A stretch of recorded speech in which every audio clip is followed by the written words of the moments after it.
Hello दोस्तों, कैसे हैं आप सभी। मैं पुष्पेंद्र आपके अपने चैनल एग्जाम स्टेशन पर स्वागत करता हूं। आज एक विशेष टॉपिक के विषय में बात करेंगे। वो रीजनिंग का टॉपिक है जिसे कहते हैं रक्त संबंध यानी ब्लड रिलेशन या खूनी रिश्ते।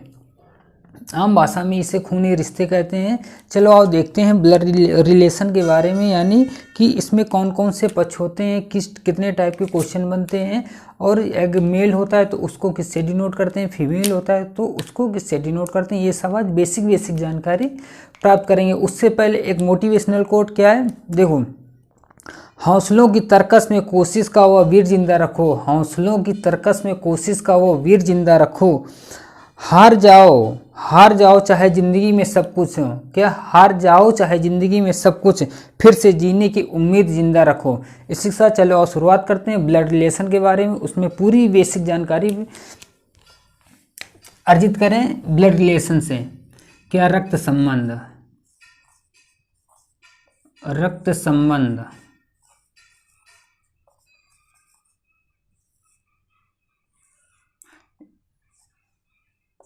इससे चलो आप देखते हैं रक्त संबंध। अगर रक्त संबंध में बात करें तो इसमें सबसे पहले आता है कि रक्त संबंध किसका होता है। यानी रक्त संबंध यानी जो अपने खून से रिश्ते होंगे उन्हीं का केवल रक्त संबंध बनता है। बाकी अगर तुमसे क्वेश्चन में किसी पड़ोसी या किसी दूसरे के घर का रिलेशन नहीं पूछा जाता, इसमें सिर्फ जो खून का रिश्ता होता है उसी का पूछता है। यानी जैसे आपके दादा, चाचा, मामा, बुआ, फूफा, ताऊ, अंकल, ये सब कुछ इसमें पूछता है। चलो आओ इसमें सबसे पहले बात करेंगे इसमें कितने पक्ष होते हैं, किस पक्ष में कौन कौन से रिलेशन आते हैं। और जैसे इसमें दो पक्ष होते हैं, एक पिता का पक्ष होता है और एक दूसरा माता का पक्ष होता है। इसमें माता के पक्ष में कौन कौन आएगा और पिता के पक्ष में कौन कौन आएगा ये देखेंगे। उसके बाद इसमें देखेंगे कि इसमें कितने टाइप के क्वेश्चन बनते हैं। उसके बाद इसमें टोटल 3 टाइप के क्वेश्चन बनते हैं। एक पहला होता है पजल बेस्ड क्वेश्चन, और दूसरा होता है कोड रिलेशन, और तीसरा होता है टू द पॉइंटिंग ऑफ यानी कि फिगर वाले, किसी चित्र की इशारा करने वाले क्वेश्चन आते हैं। उसके बाद आ जाता है फैमिली ट्री, यानी फैमिली ट्री में सबसे ऊपर कौन आता है और सब बीच में कौन आता है, सबसे नीचे कौन आता है। यानी फैमिली ट्री का मतलब होता है पीढ़ी का अंतर, इसमें कितनी पीढ़ियां होती हैं, कितनी पीढ़ी तक सवाल पूछा जाता है, ये सब बेसिक जानकारी आप प्राप्त करेंगे। उसके बाद फिर देखेंगे कि फैमिली ट्री बनाने के बाद इसमें ये देखेंगे कि उन फैमिली ट्री के छोटे छोटे क्वेश्चन करेंगे। जैसे एक एक दो लाइन के, जैसे कह दिया जाए कि पिता और पुत्र में संबंध है तो पिता और पुत्र के संबंध को किस प्रकार से फिगर से प्रदर्शित करेंगे। और जैसे माता और पिता, जैसे वो माता पिता हमारे दोनों पति पत्नी होते हैं, उनको किस प्रकार से निरूपित करेंगे। और भाई बहन का है वो किस प्रकार निरूपित करेंगे, और भाई है तो उसको किस प्रकार निरूपित करेंगे। ये सब कुछ आज इसमें बेसिक जानकारी प्राप्त करेंगे। उसके बाद ये सब जब बेसिक जानकारी हो जाएगी तो जितने टाइप के क्वेश्चन इसमें बनते हैं एक एक टाइप करके क्वेश्चन करेंगे। चलो आप देखते हैं इसके पहले बेसिक जानकारी। तो संबंध में दो टाइप के पक्ष होते हैं। एक होता है पिता का पक्ष। कौन होता है? नंबर 1 पिता का पक्ष, पिता का पक्ष। और नंबर दूसरा होता है माता का पक्ष, माता का पक्ष। अब बात करेंगे कि पिता पक्ष से कौन कौन से संबंध होते हैं और माता पक्ष से कौन कौन से संबंध होते हैं। अगर पिता पक्ष की बात करता है तो पिता पक्ष में सबसे पहले आ जाएंगे चाचा, चाची, बुआ और फूफा, और इन्हीं के देखो पिता पक्ष के इसी के ऊपर आते हैं दादा और दादी। ये पीढ़ी के अंतर में आपको बताएंगे दादा और दादी। ये पिता पक्ष के चाचा, चाची, बुआ और फूफा। अब इसके बाद आ जाता है माता पक्ष। माता पक्ष में सबसे पहले आएगा नाना, नानी, नाना नानी के बाद आ जाएगा मामा, मामी, और उसके बाद आ जाएगा मौसी और मौसा।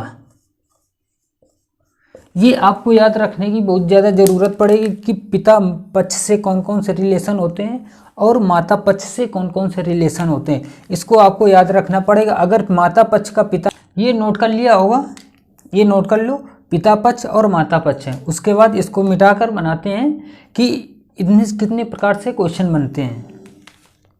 देखो इसको मिटा रहे हैं,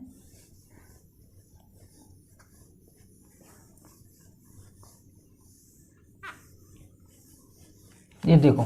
अब इसमें देखते हैं कितने प्रकार से क्वेश्चन बनते हैं। इसमें टोटल 3 टाइप के क्वेश्चन बनते हैं। कितने? 3 टाइप के क्वेश्चन बनते हैं। 3 टाइप के क्वेश्चन में नंबर 1 आ जाता है puzzle based question, puzzle based, और पजल बेस्ड के बाद नंबर दूसरे में आता है कोडेड रिलेशन, कोडेड रिलेशन, और कोडेड रिलेशन के बाद नंबर तीसरे में आ जाता है to pointing of, to pointing from, ये पॉइंटिंग फ्रॉम करो या टू पॉइंटिंग करो, पॉइंटिंग फ्रॉम। ये 3 प्रकार के क्वेश्चन बनते हैं रक्त संबंध में। कौन? Puzzle based question, number 1 puzzle based, number दूसरे में कोडेड रिलेशन, और नंबर तीसरे में पॉइंटिंग फ्रॉम। अब इसमें देखते हैं, इसके बाद ये लिख लो कि 3 प्रकार के क्वेश्चन बनते हैं, पजल बेस्ड नंबर 1, दूसरा कोडेड रिलेशन और तीसरा पॉइंटिंग फ्रॉम। उसके बाद बताते हैं पीढ़ी का अंतर, लिख लो शायद लिख गया होगा। देखो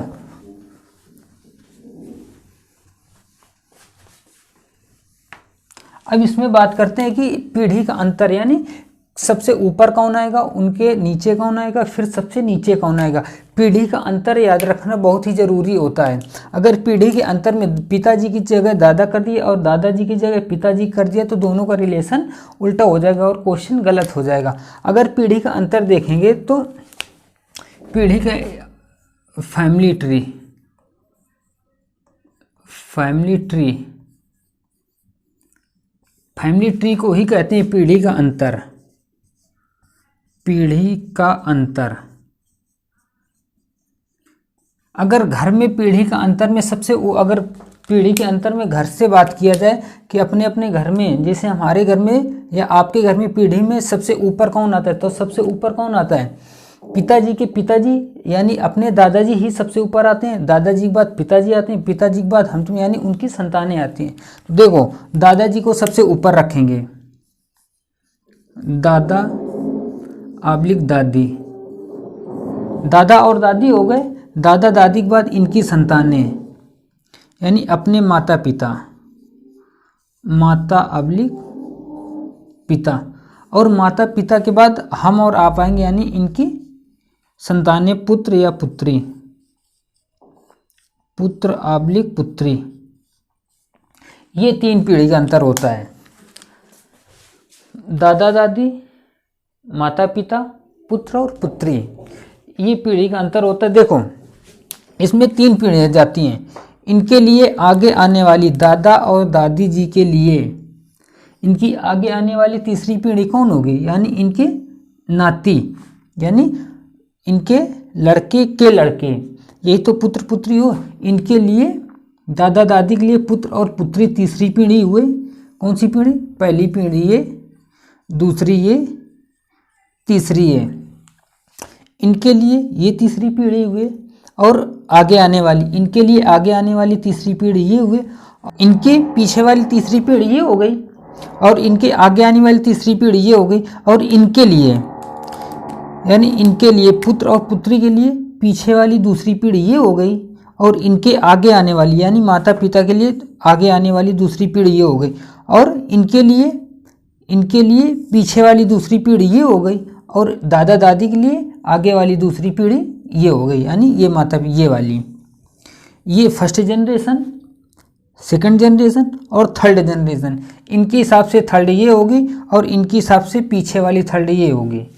अगर यहाँ पर अब फिर इसके बाद ये देखो, ये फैमिली ट्री बनाने के बाद इसमें अगर फिर यहाँ देखो दादा और दादी, माता पिता, पुत्र या पुत्री, इनको दर्शाएंगे किससे?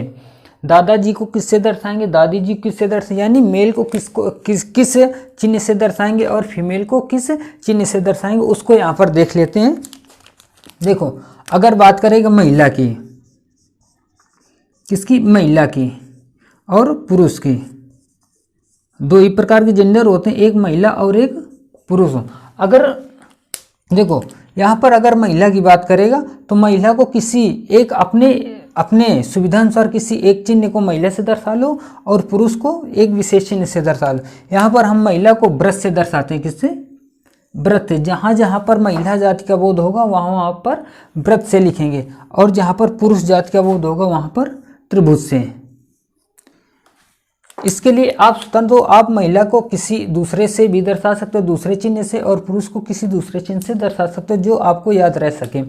यहाँ पर हमने पुरुष को त्रिभुज से और महिला को वृत्त यानी सर्कल से दर्शाया है। अब अगर इसके बाद बात करते हैं, यहाँ पर जैसे ये महिला एक पुत्री भी हो सकती है और ये पुरुष एक लड़का भी हो सकता है। देखो और जैसे पति पत्नी का संबंध पूछ ले, पति और पत्नी की, पति आब्लिक पत्नी की फैमिली ट्री, उसके बाद पुत्र और पुत्री की फैमिली ट्री। तो इसमें देखो फैमिली ट्री तो दोनों की एक ही बनेगी, पति और पत्नी, यानी पति को इससे दर्शा दिया और पत्नी को त्रिभुज से दर्शा दिया। यहाँ पर पुत्री को पुत्र को ट्रायंगल से और पुत्री को वृत्त से दर्शा दिया। तो हम यहाँ पर कैसे हमें मालूम होगा कि ये पत्नी की फैमिली ट्री है कि या फिर पुत्र और पुत्री की फैमिली ट्री। यहाँ पर जहाँ पर देखो पति पत्नी आएगा, क्या, पति और पत्नी आएगा, उसकी फैमिली ट्री में बीच में प्लस का निशान लग जाएगा। पति पत्नी जहाँ होगा वहाँ पर प्लस का निशान लगाएंगे, जहाँ पर पुत्र पुत्री होगा वहाँ पर कुछ नहीं लगाएंगे।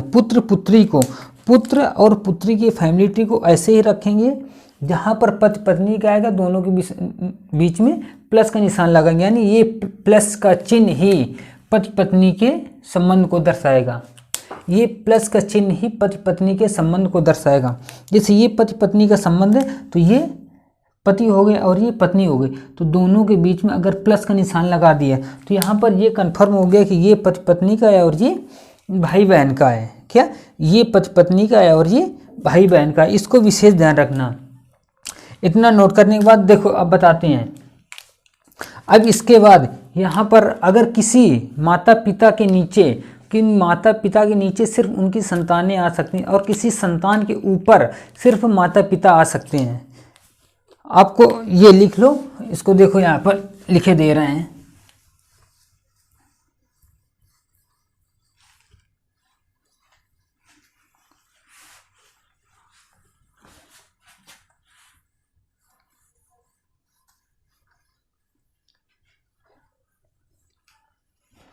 देखो माता पिता के नीचे लिख लो, माता पिता के नीचे सिर्फ उनकी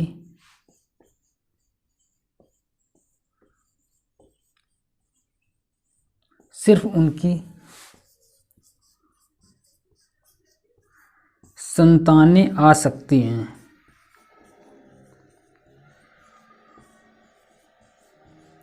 माता पिता के नीचे सिर्फ उनकी संतानें आ सकती है और दूसरा कोई नहीं आ सकता है। जैसे पुत्र या पुत्री नंबर 1, नंबर दूसरा पुत्र आब्लिक पुत्री के ऊपर उनके माता पिता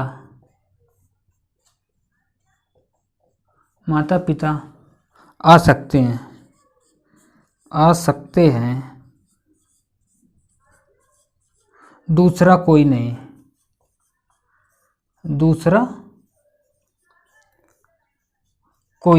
यानी अगर फैमिली ट्री बनाएंगे तो फैमिली ट्री में पुत्र जहाँ पुत्र और पुत्री को दर्शाएंगे उनके ऊपर सिर्फ उनके माता पिता को दर्शाएंगे, जहाँ पर माता पिता को दर्शाएंगे तो उनके नीचे सिर्फ उनकी संतान को दर्शाएंगे, बाकी किसी दूसरे को नहीं दर्शाएंगे। ये एक विशेष पॉइंट है, बहुत ही महत्वपूर्ण पॉइंट है, इसको ध्यान रखना पड़ेगा। ये लिख लो,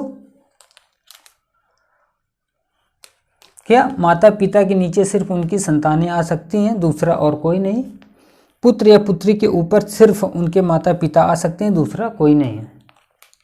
इसको लिखने के बाद जब ये लिख जाता है और जेंडर को आप कंफर्म हो गया कि पुरुष जहाँ होगा उसको त्रिभुज से डिनोट करेंगे, जहाँ पर महिला आएगी उसको वृत्त से डिनोट करेंगे।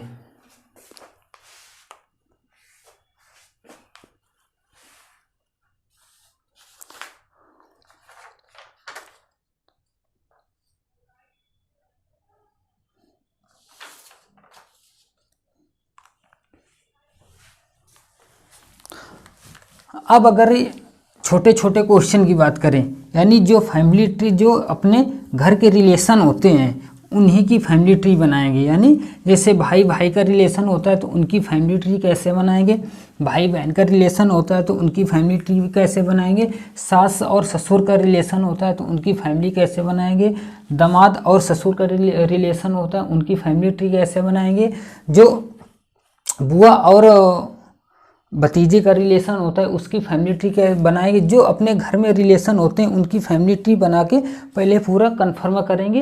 यानी ये ही एक बेस है। यानी अगर ये घर के रिलेशन जितने होते हैं अगर उनकी फैमिली ट्री आपने बना लिया तो समझ लो ब्लड रिलेशन में आगे आने में फैमिली ट्री बनाने में कोई दिक्कत नहीं पड़ेगी और जल्दी से क्वेश्चन सॉल्व हो जाएगा। जिससे बात करते हैं number 1, question number 1, A B का पिता है, इसकी फैमिली ट्री बनाना है। ए बी का पिता है तो इन दोनों को कैसे दर्शाएंगे कि ए बी का पिता है। दूसरा, ए बी की माता है, ए बी की माता है, कौन, ए बी की माता है। और नंबर 3, ए बी का पुत्र है, ए कौन, ए बी का पुत्र है। नंबर 4, ए बी की पुत्री है, ए बी की पुत्री है। नंबर 5, ए बी का दादा है, ए बी का दादा है। नंबर 6, ए बी की दादी है।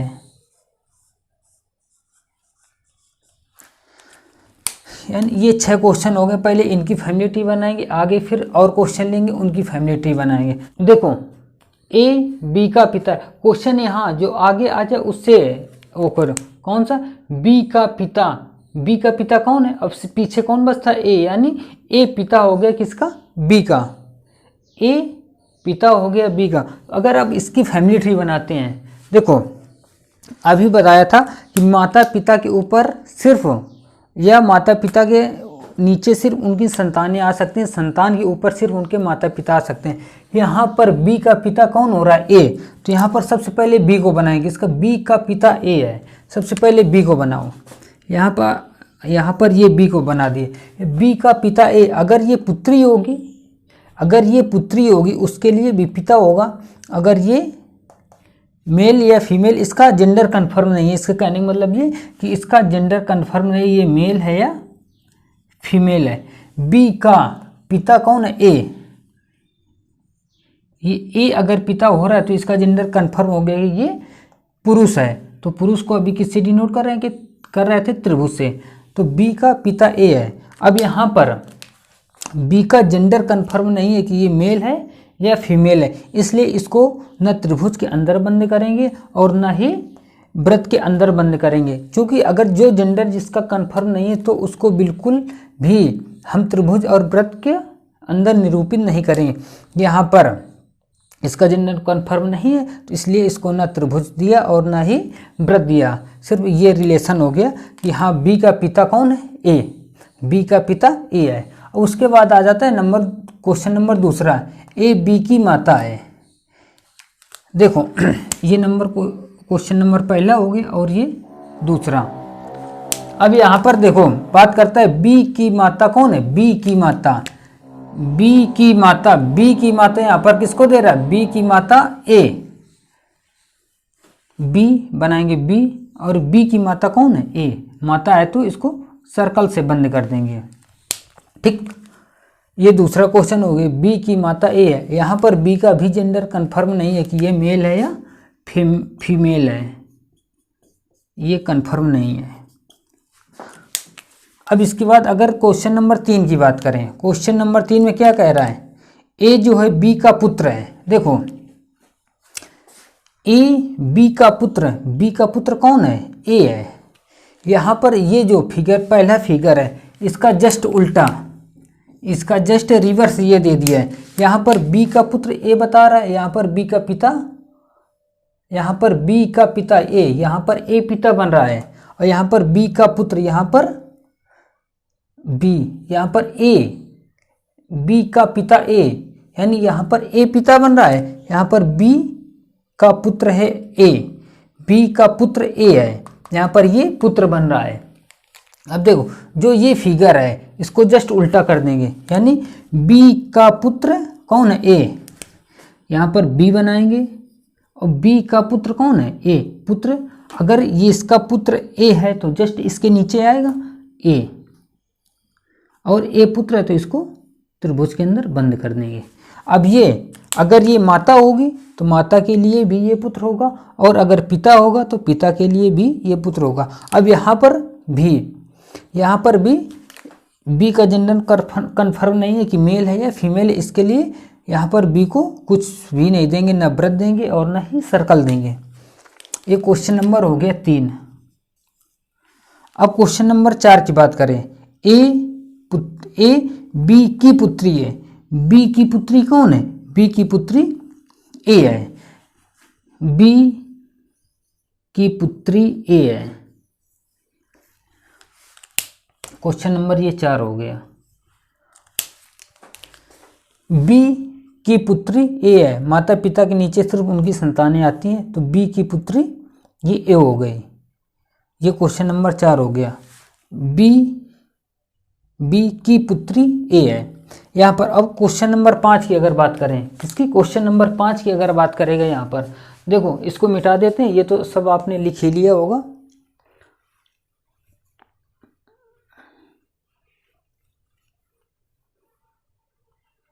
देखो अगर यहाँ पर क्वेश्चन नंबर 5 की बात करेगा तो यहाँ क्या कहा है, बी का दादा, बी का दादा कौन है, ए, यहाँ पर बी बना लिया, और बी का दादा यानी अब यह अगर पुत्र होगा तो इसके ऊपर इसके सिर्फ इसके माता पिता आ सकते हैं, तो बी का दादा ए है, तो बी के पिता का पिता ही दादा होता है, तो बी के पहले पिता बनाएंगे, तो बी के पिता, ये बी के ऊपर अगर आएगा तो ये पिता हो गए, बी के पिता ये हो गए। अब इनके बी का दादा ए है, बी का दादा ए है, तो अब इसके पिता यानी पिता के पिता ही दादा होंगे, तो ये ए हो गए और ये भी दादा है, तो इनको भी त्रिभुज के अंदर बंद कर दिया। बी के दादा ए हैं। अब यहाँ पर बी का भी जेंडर कन्फर्म नहीं है, अगर ये पुत्री होगी तो उसके लिए भी ये दादा होंगे, अगर ये पुत्र होगा तो उनके लिए भी ये दादा होंगे, यानी ये इनके दादा हो गए। ठीक, ये क्वेश्चन नंबर हो गया 5, क्वेश्चन नंबर 5 हो गया। अगर क्वेश्चन नंबर यहीं पे 6 की बात करें, ए बी की दादी है, किसकी दादी है, बी की दादी है, कौन दादी है, ए दादी है।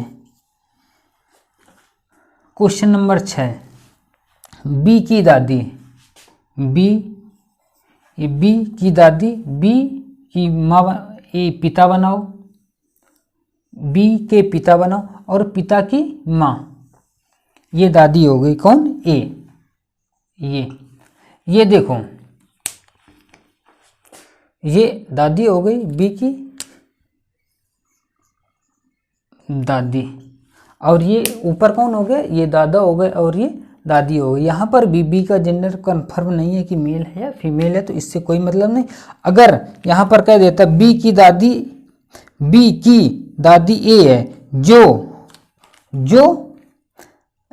आगे कह देता बी एक पुत्र एक लड़की है, तो यहाँ पर अगर कह देता बी की दादी ए है, बी एक लड़की है, तब यहाँ पर इसका जेंडर कंफर्म हो जाता कि बी एक लड़की है, तो इसको व्रत के अंदर डिनोट कर देते हैं। ठीक, इतना वो करो, फिर आगे क्वेश्चन दे।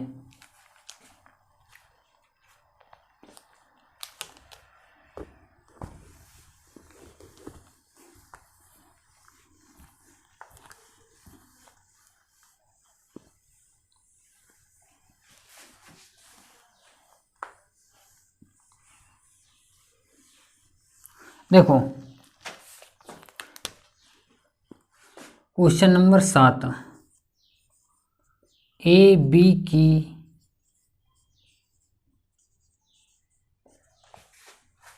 बहन है तथा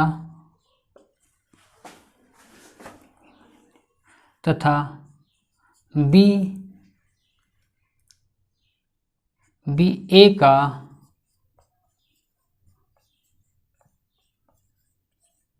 भाई है। क्या हो गया, ए जो है बी की बहन है तथा बी ए का भाई है।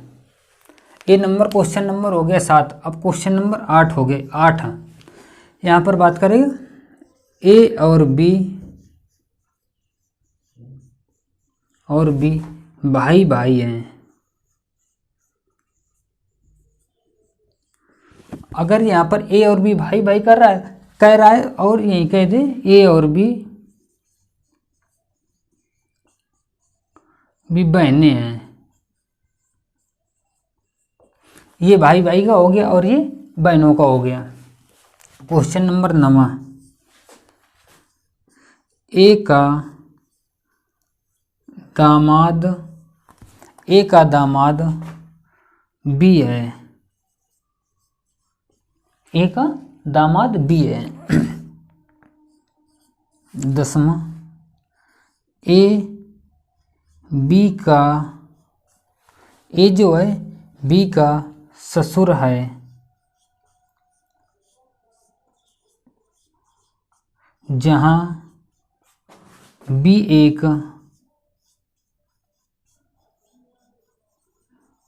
एक महिला है, जहां बी एक महिला है। ए बी का ससुर है, बी का ससुर ए है, जहां पर बी एक महिला है। अब देखो इतने क्वेश्चन नंबर एक और लिख लेते हैं। 11, ए की नानी बी है, ए की नानी बी है। अब इनको करो, इनकी फैमिली ट्री बनाते हैं। 7, 8, 9 और 10, 11, यानी 2, 2, 4, 5 क्वेश्चन ये हो गए। इनकी पहले फैमिली ट्री बनाते हैं, यानी 7 की, 8 की, 9 की, 10 की और 11 की। अगर इनकी फैमिली ट्री आसानी से बन जाती है, फिर 2-3 क्वेश्चन आपको और देंगे। अगर उनकी फैमिली ट्री आसानी से बन जाती है तो आगे आने वाले जो क्वेश्चन होंगे, जैसे क्वेश्चन 3 प्रकार से बताया था। Number 1 puzzle base, number 2 coded relation, number 3 to the pointing of. उनको क्वेश्चन को एक एक करके करेंगे कि पजल बेस में कौन कौन से क्वेश्चन आएंगे, कोडेड रिलेशन में कौन कौन से आएंगे और टू द पॉइंटिंग ऑफ में कौन कौन से क्वेश्चन आएंगे। सबसे पहले इनकी बनाते हैं फैमिली ट्री। अगर इनकी फैमिली ट्री बनाते हैं, देखो ए बी की बहन है तथा बी ए का भाई है। यहाँ पर देखो दोनों का उल्टा रिलेशन दे दिया है। यहाँ पर ए बी की बहन है, यहाँ पर बी ए का भाई है। क्वेश्चन बिल्कुल ये भी एक है और ये भी एक है, सिर्फ भाषा का थोड़ा अंतर किया है। यहाँ पर देखो लिख रहे हैं बी की बहन ए है, ये बी बनाया और इसकी बहन कौन है, ए। अगर ए बहन है तो उसको व्रत में कर दिया। और इसका यहाँ पर बी का जेंडर अभी कंफर्म नहीं है कि बी भी बहन है या मेल है या फीमेल है, तथा बी ए का भाई है, तथा बी जो है ए का भाई है। देखो अब यहाँ पर जेंडर कंफर्म हो रहा है, तथा ए का भाई कौन है, ए का भाई कौन है, बी। यानी अब ये बहन हो गई और इसका भाई ये है, तो इसको भी त्रिभुज के अंदर बंद कर देंगे। ये हो गया भाई बहन के, यानी ये बहन हो गई और ये भाई हो गया। ठीक, अब क्वेश्चन नंबर 8 की बात करें, ये क्वेश्चन नंबर 7 हो गया। अगर क्वेश्चन नंबर 8 की बात करें, क्वेश्चन नंबर 8 में क्या कहा है, ए और बी भाई भाई हैं, यानी ए और बी दोनों भाई भाई हैं। तो ए हो गया ये और बी ये हो गया। अब दोनों भाई भाई हैं तो भाई के लिए किसके, त्रिभुज से, ये ए और बी भाई भाई हैं। अब ये क्वेश्चन नंबर 8, अब इसी का second part, 8 plus second part A और बी बहनें हैं। यहाँ पर ए और बी दोनों बहनें बता रहा है, ए और बी बहनें हैं, तो ए भी बहन है और बी भी बहन है, तो दोनों को सर्कल के अंदर बंद कर देंगे। इसको सर्कल के अंदर ए और बी बहनें हैं, तो ये भी बहन हो गई, ये भी बहन हो गई, इसकी ये बहन हो गई, इसकी ये बहन हो गई, कोई दिक्कत नहीं। इनकी फैमिली ट्री ये बन गई 8 का सेकेंड पार्ट, ये इसकी ये है। अब अगर बात करें क्वेश्चन नंबर 9 की, ये क्वेश्चन हटा देते हैं, क्वेश्चन नंबर 8 तक हटा देते हैं।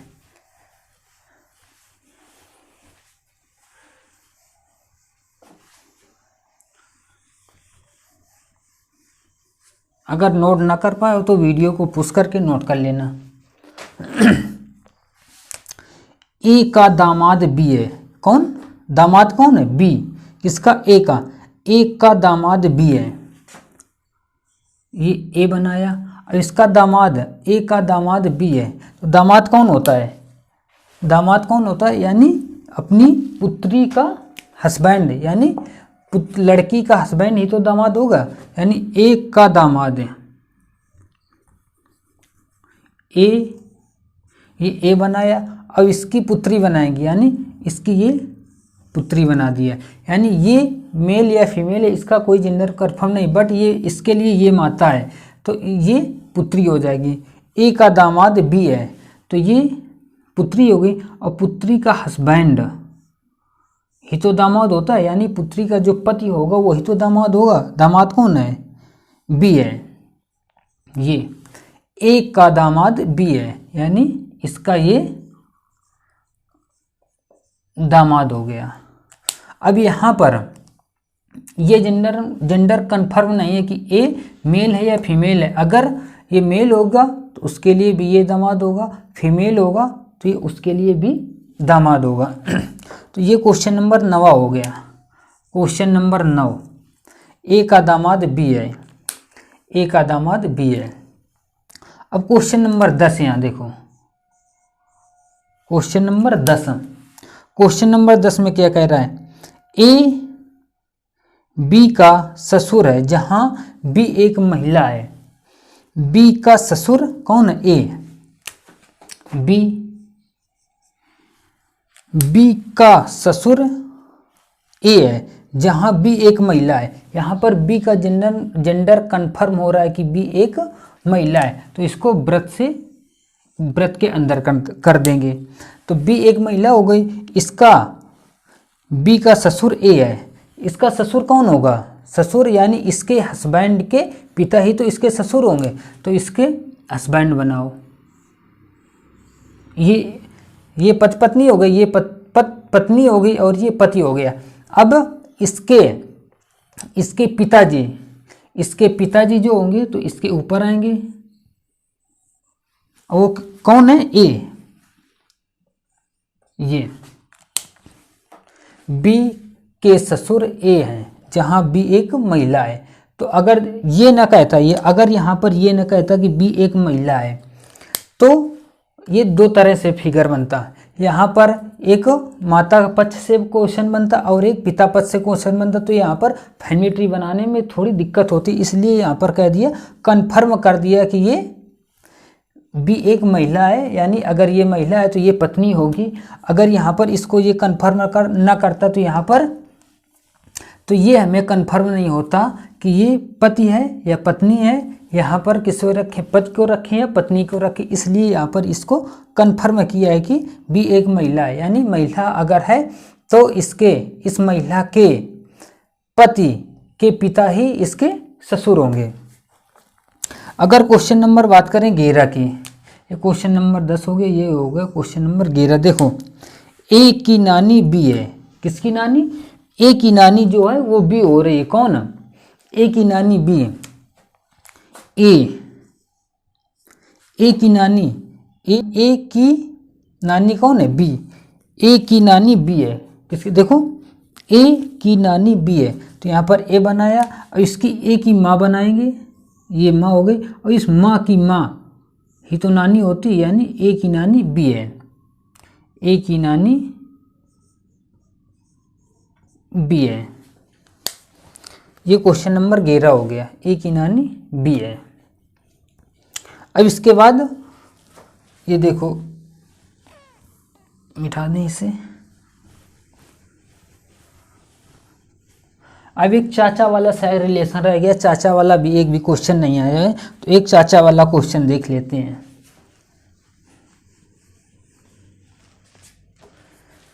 क्वेश्चन नंबर 12,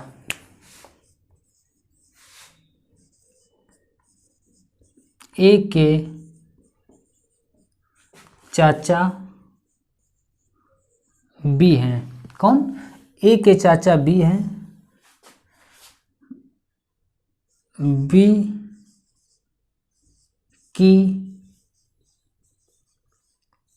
की चाची सी हैं, ए की बुआ डी हैं। यहाँ ए बी सी की जगह आप अपने हिसाब से कुछ भी ले सकते हैं। अगर अब इनकी फैमिली ट्री बनाते हैं, किसकी, क्वेश्चन नंबर 12, 13 और 14 की, 12, 13 और 14। ए के चाचा बी हैं, देखो अगर ए के चाचा बी हैं तो अभी बताया था कि किसी भी पुत्र या पुत्री के ऊपर सिर्फ उनके माता पिता ही आ सकते हैं, दूसरा और कोई नहीं आएगा। तो अगर ये चाचा आ रहे हैं तो सबसे पहले ए के चाचा कौन है, बी। यहाँ देखो, ए बनाया, ए के चाचा यानी पहले इनके पिताजी बनाएंगे, ये पिताजी के भाई ही तो चाचा होते हैं, यानी पिता के जो भाई होंगे वही तो चाचा होंगे। ए के पिता ये हो गए, अब इनके भाई कौन है, बी। अब ये इनकी फैमिली बन गई, ए के चाचा बी है, ए के चाचा बी है, अब ये चाचा हो गए, ठीक। ए की चाची सी है, बी नहीं, बी की चाची सी है, बी की चाची सी है। यहाँ पर बी को बनाया, बी के पिताजी बनाया, बी के पिताजी बन गए, और पिताजी के भाई बनाया, ये पिताजी के भाई बन गए। अब ये भाई, इनके भाई की वाइफ ही तो चाची होती है, यानी पिताजी के भाई की वाइफ चाची होंगी, तो इनकी वाइफ बनाया, जो कि बी की चाची सी है, ये हो गया बी की चाची, ये चाची हो गई सी, किसकी, बी की चाची सी है, ठीक। ये क्वेश्चन नंबर हो गया 13, ये हो गया था 12। अब क्वेश्चन नंबर देखो 14, यहाँ पर ए की बुआ डी है, किसकी, ए की बुआ डी है। ए बनाया, ए के पिता बनाएंगे, अब पिताजी की बहन, पिता की बहन ही तो बुआ होती, ए की बुआ डी है, अब इनकी बहन बनाया, और ये जो डी है, ए की बुआ डी है, अब ये इनकी बुआ हो गई, ए की बुआ बी है। चलो आज यही समाप्त करते हैं। अब कल से क्वेश्चन करेंगे, यानी जो 3 प्रकार से क्वेश्चन बताए गए थे। एक कोड ब्लड रिलेशन में 3 प्रकार के क्वेश्चन बताए गए थे, एक पजल, कोडेड रिलेशन और 2 पॉइंटिंग फॉर्म। और उसमें कल सबसे पहले क्वेश्चन करेंगे पजल बेस के, यानी पजल बेस के क्वेश्चन करने के बाद, यानी पजल बेस जब तक पूरा समाप्त नहीं हो जाएगा तब तक उसके आगे के क्वेश्चन नहीं करेंगे। पूरा पजल बेस समाप्त करने के बाद ही कोडेड रिलेशन में आएंगे, और फिर कोडेड रिलेशन के क्वेश्चन समाप्त करने के बाद पॉइंटिंग फॉर्म पे आएंगे। चलो आज यहीं पर वीडियो को समाप्त करते हैं, कल मिलेंगे, पजल बेस क्वेश्चन करें। चलो ओके, थैंक यू, जय हिंद, जय भारत।